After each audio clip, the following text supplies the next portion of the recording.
Maniwala ka man o hindi, hindi palaging maganda ang pakiramdam ni Janine Gutierrez. Kung bago ka lang sa channel na ito, huwag kalimutang mag-like, share, comment, and subscribe. Janine Gutierrez talks about her personal life goal. For ang pinakagusto ko is to build up my confidence. Janine Gutierrez on her goal this year. This year is to build up my confidence kasi I feel like nandun nang galing lahat ng energy na nilalabas mo sa mundo. Si Janine Gutierrez ay walang alinlangan sa isang stunner. At sa kabilang banda, Kim Domingo kapuso pa rin, ipinahiram lang kay Coco Martin. Hindi pa rin ako makapaniwala na napasama ako sa show, very unexpected kasi kung bakit ako napasama.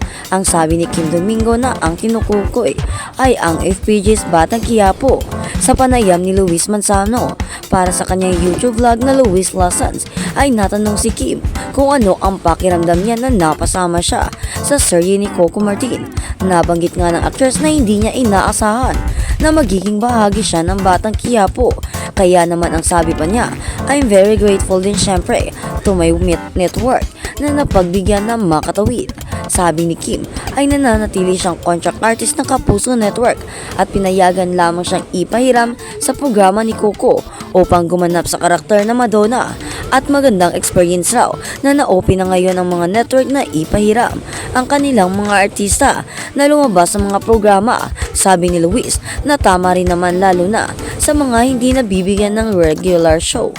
Mas maraming trabaho ang nabibigay sa lahat ng ito, opportunity sa likod ng kamera.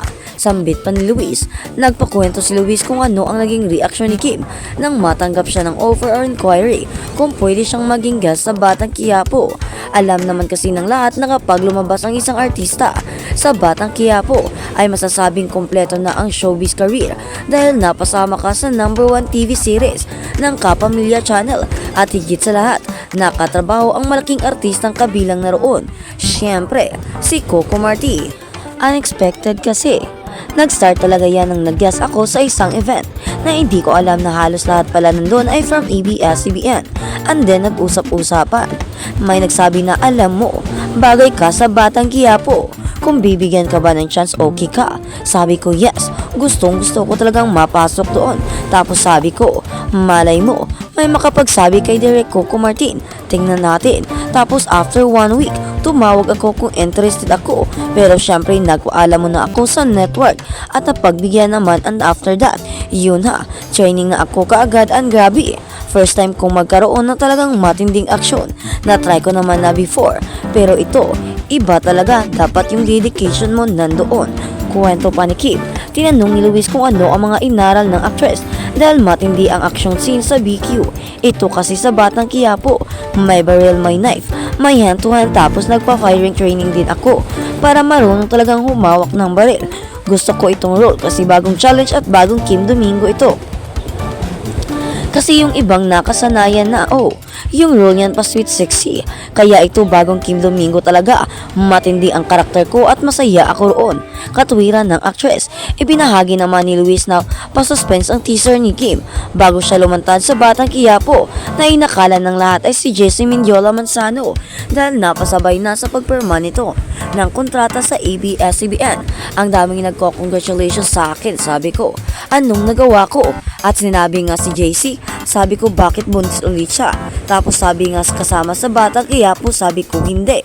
Nakakatawang kwento, pero proud husband pa rin. JC, tugo naman ni Kim, oo, nabasa ko nga may mga ganoon. Sabi pa ng actress, may mga nakakuha na rin talaga na ako at tuwang-tuwa ako. Kasi grabe rin talaga yung pagpopromote sa karakter ko. Talagang maximize. At sa kabilang balita naman, Kate Valdez, aminadong inlababo kay Fumea Sankay. Yes, sobra.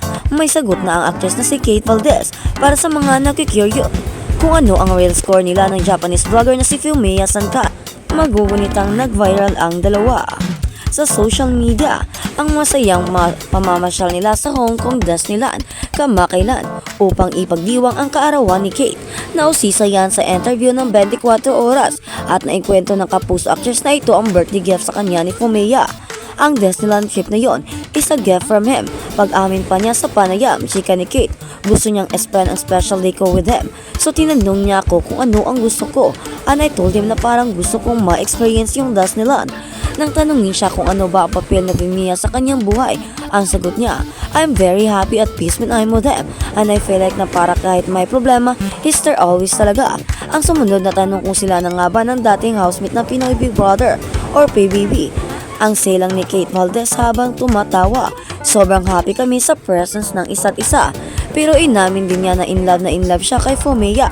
Yes, sobra. And I am happy and I am grateful for him. Aniya pa, paano nga ba nagkakilala ang dalawa? Kwento ni Kate, sa mga friends kanyan, tapos attending sa events kasi now he's an artist na. He's making songs and music. So ma-attend ako and then I met him.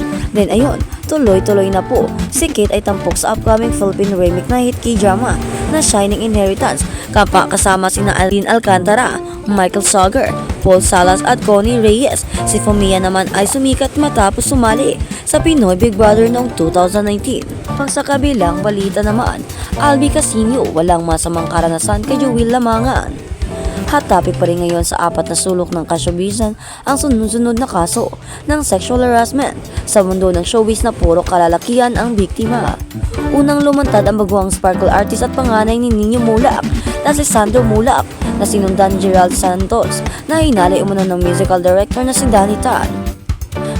Bigla ring nagsalita ang hang aktor na si Aaron Villena na umaming biktima rin ng sexual harassment ng isang director at ang pinagsamantalahang bagong Mr. Searcher ng TV5 ng isang TV executive. Kaya naman, sa naganap na preska ng bagong Viva Max original movie na butas nitong nagdaang Martes August 27, natalong ang lead star nito si Albi Casino kung ano ang reaksyon niya sa sunod-sunod na sexual harassment case sa bansa among male celebrities. Simulang sagot ni Albi, I always speak for myself but I don't want to speak and maybe invalidate other people. So yun, ang una-una kong sasabihin, everything I can say right now is only based on my sole experience. I can't talk about anyone else's experience other than my own because everybody has the right to live their own experience. But this is like I've said, my experience never naman. May nangyari where I felt taken advantage of, never. I've worked with multiple directors and I've had to wear plaster multiple times and I've never felt violated. Thank God na rin that it never happened to me. But like I said, I don't wanna be invalidating anyone else's experience.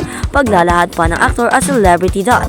Wala namang binanggit na pangalan si Albi. Sa mga sumusunod niyang pahayag ay mukhang patungkol ito sa premyadong direktor na si Joel Lamangan. Ang paniniwala kasi ng marami ay so Direct Joel ang pinatutungkulan ni Aaron Villena na siyang marahas sa kanya noong nagsisimula pa lang siya bilang artista. Nangyari raw ito sa shooting ng kanilang pelikula kung saan kinailangan niyang maglagay ng plaster sa kanyang private parts.